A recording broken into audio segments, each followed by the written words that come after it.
కోదాడ నియోజకవర్గంలో జరుగుతున్న మున్సిపల్ ఎలక్షన్లో భాగంగా 35 వార్డు నుంచి పోటీ చేస్తున్న పార సత్యవతి సీతయ్య గారితో ఉన్నాము. సార్ చెప్పండి, నమస్తే, వెల్కమ్ టు ఏటీవీ. నమస్కారం అండి. ఇప్పుడు మొత్తం మన దగ్గర ఉన్నాయి 35 వార్డులు. 35 వార్డులో కాంగ్రెస్ పార్టీ ఎన్ని వార్డులు గెలుస్తుంది? 35 గెలుస్తాం. అంటే బీఆర్ఎస్ ప్రభావం ఏమి ఉండదంటారు? టీఆర్ఎస్ ప్రభావం ఏమి లేదు, మాత్రమే. సరే, ఇప్పుడు 35 గెలుస్తున్నారు కదా సార్. ఇక్కడ చైర్మన్ పీఠం అనేది ఒక ప్రముఖంగా 2 పేర్లు వినిపిస్తుంది. అందులో ఒకటి ఇంకోళ్ళది, మీది ఒకటి, ఇంక 2 వినిపిస్తున్నాయి సార్. ఇద్దరిట్లో చైర్మన్ అనేది ఎవరైతున్నారు? చైర్మన్గా పార్టీ అధిష్టానం ఎవరు నిర్ణయిస్తే వాళ్ళే. కానీ నేను కోరుకుంటున్నా, కారణం ఏంటంటే ఒక బీసీ బలహీన వర్గాల మనిషిగా ఎస్సీ ఎస్టీ మైనార్టీల తరపున నాకు మంచి పట్టుంది. గతంలో నేను సర్పంచ్ చేశా, ఎలాంటి అవినీతి ఆరోపణలు లేకుండా. సింగిల్ విండో చైర్మన్ చేశా, సెంట్రల్ బ్యాంక్ డైరెక్టర్ చేశా, దీంట్లో మున్సిపల్ కౌన్సిలర్ చేశా. ఎక్కడ కానీ చిన్న మచ్చలేదు. ఒక సిన్సియర్గా, ఒక సైనికులుగా నాకు పేరుంది. ఆ పేరుతోటి ప్రజలు నన్నే కోరుకుంటున్నారు, నేనుంటే బాగుంటుంది అంటున్నారు.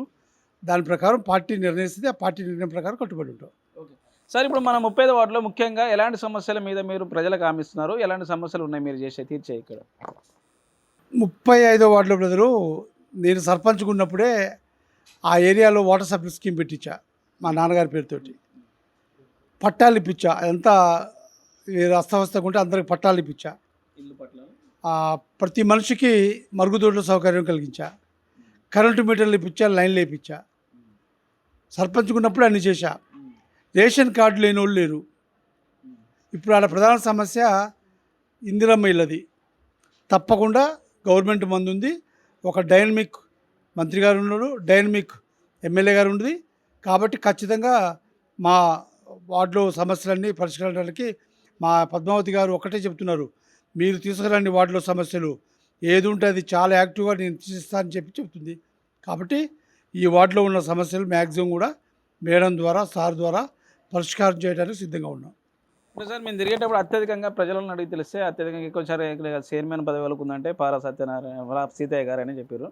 దీని పట్ల మీరేమని చెప్తారు సార్ ప్రజలకు? ప్రజలకు నా పట్ల ఉన్న ప్రేమ అది. ఎందుకంటే గత 40 ఏళ్ళుగా రాజకీయాలు చేస్తున్నా. ఎక్కడ చిన్న అవినీతి ఆరోపణ లేదు. ఎప్పుడూ ఎవరిని ఆశించేది లేదు. ₹1 ఎక్కడ ఆశించిన సంఘటనలు లేవు. సిన్సియర్గా, నీతిగా, నిజాయితీగా ముందుకెళ్తున్నా. కాబట్టి ఖచ్చితంగా ప్రజలు నా వైపు ఉంటారు, పార్టీ కూడా నా వైపు ఉంటుందని ఆశిస్తున్నా. సార్, ఇక్కడ మన మున్సిపాలిటీలో కొన్ని అండర్ డ్రైనేజ్ సమస్య ఉందని ఇక్కడ చాలా దగ్గర చాలా వార్డులలో తిరిగినప్పుడు చెప్పారు ప్రజలు. ఈ సమస్యను ఏ విధంగా అధిగమిస్తారు? అండర్ డ్రైనేజ్ సమస్య ఉన్నమాట వాస్తవమే. దాన్ని దృష్టిలో పెట్టుకునే మంత్రి గారు, ఎమ్మెల్యే పద్మావతి గారు 420 కోట్లు శాంక్షన్ అయినాయి. 200 కోట్లు రోడ్లకి, 200 కోట్లు డ్రైన్స్కి ఆల్రెడీ మంజూరే ఉన్నాయి. మున్సిపాలిటీ పీఠం క్లియర్ కాగానే అవన్నీ స్టార్ట్ అవుతాయి పనులన్నీ. ఏం ప్రాబ్లం ఉండదు. 1.5 ఇయర్లో కంప్లీట్ చేస్తాం.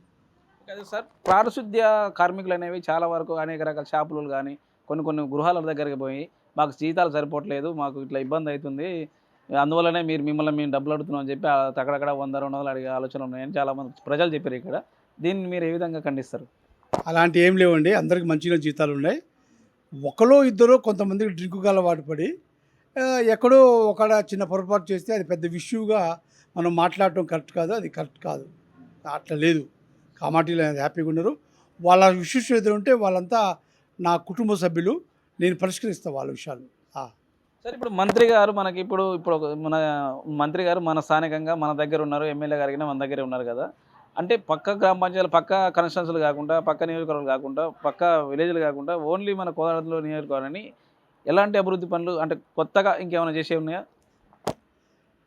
అసలు 10 ఏళ్ళకి సరిపోయే పనులు స్టార్ట్ అయినాయి.